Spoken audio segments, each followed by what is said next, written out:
And if your name is not on the voter list, then you're not allowed to vote.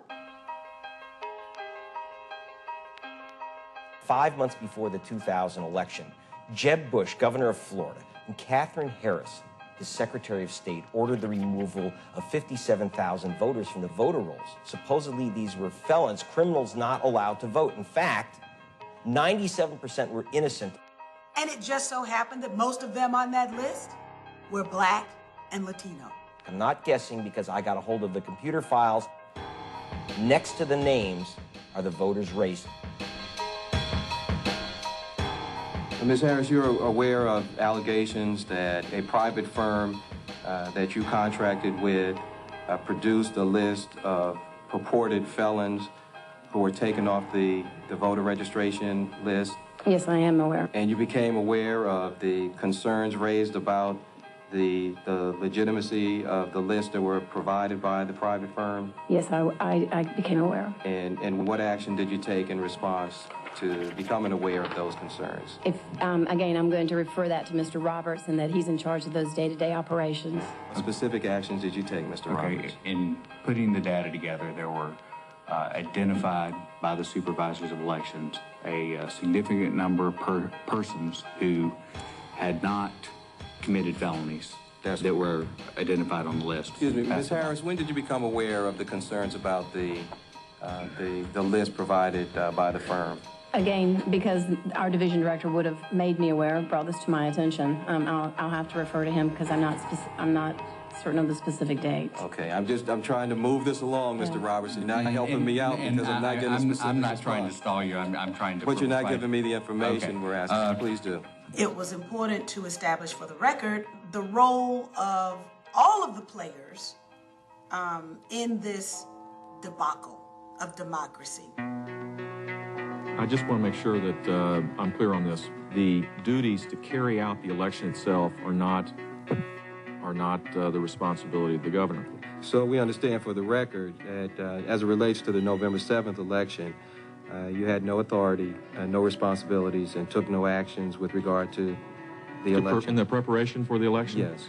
No, again, the Secretary of State and the 67 supervisors of election were responsible for that, and they carried out their duties.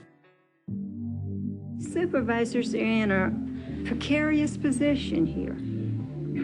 We have a law that says that a felon cannot be on your rolls. And if I remove that person, from information that I've received, and I've done it improperly, then I'm violating a person's right to vote. The law said that they had to verify this, but they were not taking it seriously. And that could destroy a person's life. I received a letter saying that I was a convicted felon at my office. Yes, ma'am. And I am not a convicted felon. Thank you very much.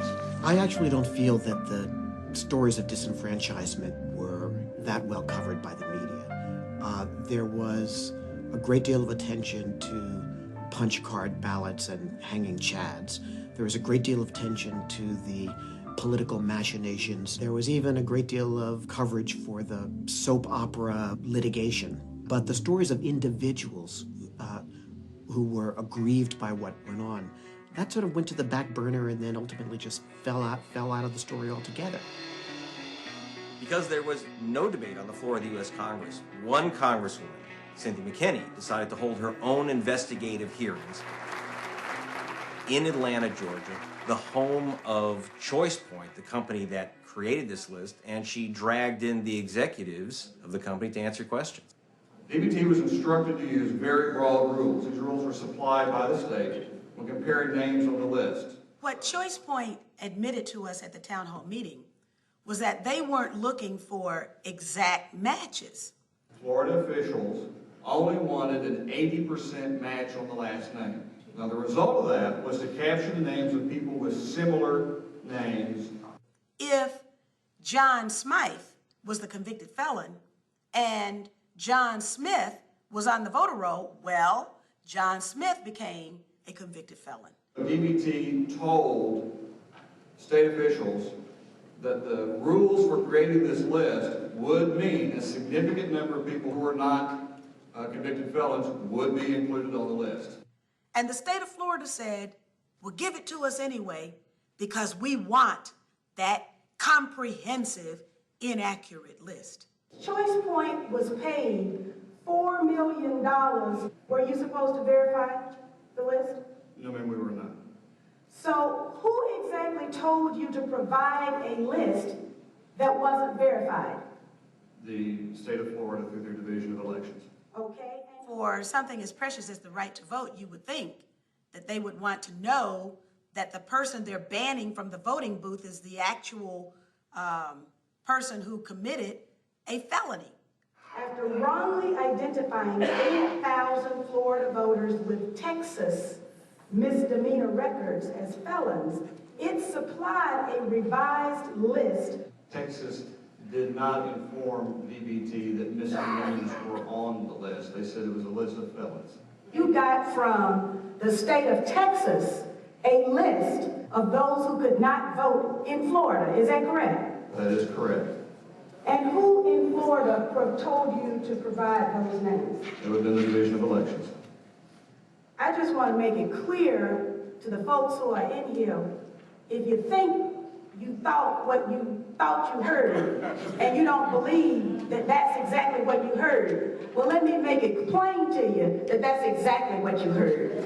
What you heard is that highfalutin folks in Florida and Texas got together and decided that they were going to devise a way to make a list that would deny black people in Florida the right to vote and therefore produce the result of a stolen election, and which is what we saw now. I know I'm supposed to be nonpartisan when I'm in an official capacity, but it appears to me that that's exactly what happened. Florida was an apartheid election, a Jim Crow election. That's what happened. How do you make up for something like this?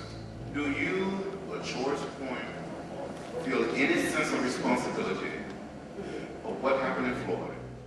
When you have a situation like Florida, it tends to discourage people from participating. People start saying, it doesn't matter. Why should I vote? My vote is not going to count.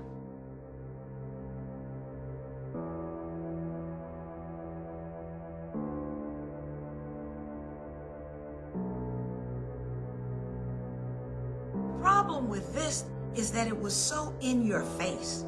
We're gonna steal the election, we're gonna take over the levers of government, and there's nothing that the American people can do about it. Secretary Cheney and I are honored and humbled to have won the state of Florida, which gives us the needed electoral votes to win the election. We will therefore undertake the responsibility of preparing to serve as America's next president and vice president. Bush, do solemnly swear that I will faithfully execute the office. The Florida experience was traumatic. When you think about it, the right to vote is key to the whole constitutional democracy that sets us apart from any other country on the planet. Telling the truth about the 2000 election set me on a course to telling the American people all that they needed to know about this administration.